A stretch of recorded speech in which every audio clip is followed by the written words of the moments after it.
going to show you how to make the most gorgeous Christmas wreath that'll give neighbourhood door envy, but it's also really easy to make with loads of bits from your garden and loads of easy things that you can find in shops nearby.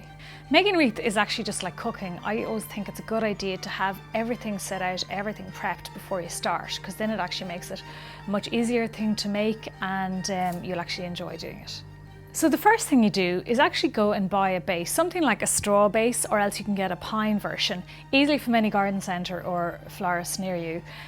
This will actually save you hours of pain and tears, and it also is a good platform to kind of get your shape right and will save you lots of time.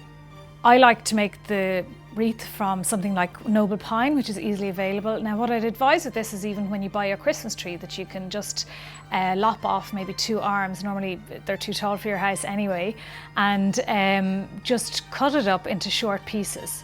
I like to use things from the garden to put into my wreath. So today I've got things like bay leaves, I've got rosemary, I've got buried ivy that was hanging over on my wall, and that's just in the foliage. And then that tends to then get put in with the pine.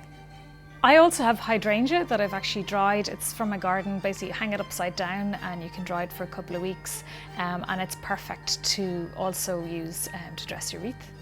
I've also got lots of different accessories here to basically create my own wreath's personality, including things like cones I've picked up from the ground, including cinnamon sticks and fruit I've dried and so on.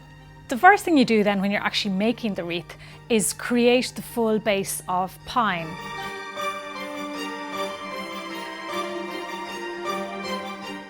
What I normally do is I lay the pine on the top. I have reel wire, which is again available in any florist sundries house or any florist, and I tie it on to the wreath and then use the roll to create the tension so that the foliage is nice and tight as you bind it round.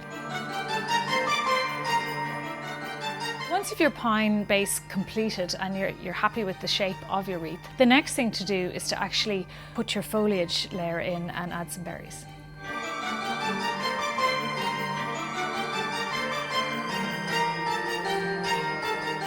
Now's the time you can really add some personality to your wreath. So what I always think is a good idea is to look at actually what you really like and actually what will complement each other in terms of texture and colour.